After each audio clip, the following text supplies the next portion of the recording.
নমস্কার বন্ধুরা, নন্দিনী সিম্পল কুকের আরও একটি পর্বে আপনাদের সবাইকে জানাচ্ছি স্বাগত। আজ আমি তৈরি করেছি দারুণ টেস্টি একটি স্ন্যাক্স রেসিপি, একদমই নতুন একটি রেসিপি। পুরো ভিডিওটা দেখার অনুরোধ রইল বন্ধুরা। সন্ধেবেলায় অনেক সময় আমাদের ভীষণ কিছু না কিছু খেতে মন চায়, তখন কিন্তু এই রেসিপিটি ট্রাই করে দেখতে পারেন। তাহলে দেরি না করে চলুন বন্ধুরা দেখে নিই আজকের এই রেসিপিটি তৈরি করার জন্য। প্রথমে আমি এইদিকে একটি ফ্রাইং প্যানে 2 চামচ পরিমাণ তেল গরম করে নিলাম। তেলটা একটু গরম হয়ে গেলেই তেলে দিয়ে দেবো 1/2 চামচ পরিমাণ গোটা জিরা, 1 চামচ পরিমাণ দিয়ে দেবো চিলি ফ্লেক্স। এই দুটো জিনিসকে হালকা করে একটু ভেজে নিচ্ছি। একটু ভেজে নেওয়া হয়ে গেলে এখানে দিয়ে দেবো 1.5 কাপ পরিমাণ জল। জলটা যেন খুব বেশি গরম না হয় বা ফুটে উঠে না ওঠে, তার আগেই কিন্তু এখানে দিয়ে দিতে হবে 1 কাপ পরিমাণ সুজি। যেহেতু আমি এখানে 1 কাপ পরিমাণ সুজি নিলাম আর নিয়ে নিচ্ছি 2 চামচ পরিমাণ গমের আটা। তো এখানে আমি তার জন্য 1.5 কাপ পরিমাণ জল ব্যবহার করেছি। এবার গ্যাসের ফ্লেমটাকে লোতে রেখে খুব ভালো করে রান্না করে একটা ডো রেডি করে নিতে হবে। একদমই শুকনো শুকনো করে ডোটাকে রেডি করে নিচ্ছি।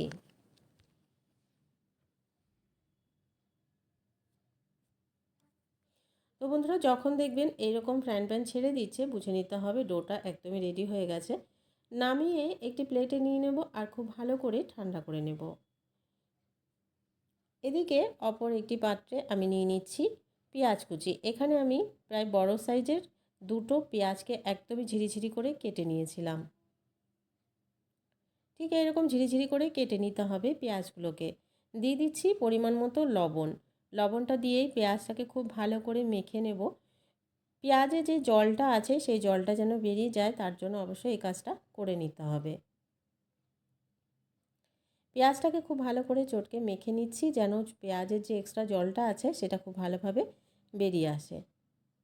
এবার কিছুক্ষণ রেখে দিচ্ছি এভাবেই। তো বন্ধুরা, দেখে নেব পেঁয়াজটা থেকে জলটা বেরিয়ে গেছে কিনা। তো দেখুন পেঁয়াজের থেকে কিন্তু অনেকটা জল বেরিয়ে এসছে। এবার কিন্তু হাতের সাহায্যে একটু চেপে চেপে আরও যে জলটা আছে এক্সট্রা, সেটাও বের করে নিতে হবে। এই কাজটা কিন্তু অবশ্যই করে নিতে হবে, তাহলে রেসিপিগুলো ভীষণ ভালো তৈরি হবে।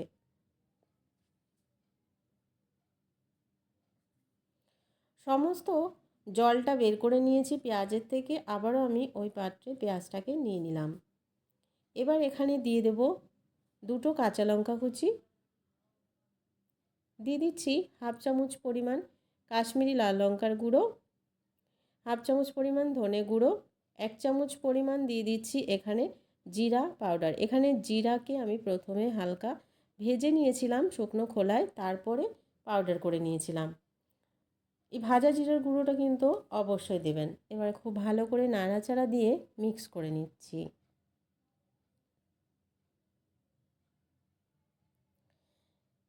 এবার এটা রেডি হয়ে গেল, এক সাইডে রেখে দিচ্ছি। আর এদিকে আমরা যে সুজির ডোটা রান্না করে রেখেছিলাম সেটাও দেখুন হালকা হালকা ঠান্ডা হয়ে গেছে। উষ্ণ উষ্ণ গরম থাকা অবশ্যই হাতের সাহায্যে এরকম করে মেখে নিতে হবে। যখন দেখবেন উষ্ণ উষ্ণ গরম আছে তখন এই কাজটা অবশ্যই করে নিতে হবে কিন্তু বন্ধুরা।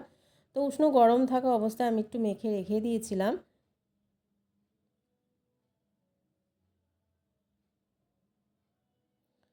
এবার একটা স্প্যাচুলার সাহায্যে আবারও আমি একটু ছড়িয়ে নিচ্ছি, যেন ডোটা একটু নরম আর সফট থাকে তার জন্য। এবার এইদিকে হাতে একটু তেল ব্রাশ করে নিলাম আর এখান থেকে কিছুটা অংশ ডো নিয়ে নিচ্ছি। প্রথমে একটা বল তৈরি করে নেব। এবার হাতের সাহায্যে একটা বাটি শেপ দিয়ে নিচ্ছি।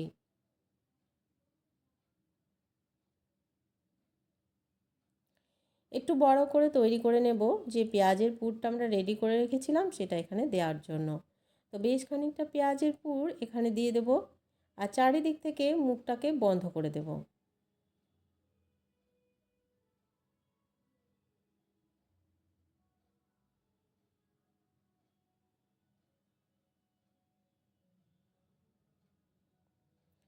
খুব ভালো করে চারিদিক থেকে মুখটাকে আমি বন্ধ করে নিলাম।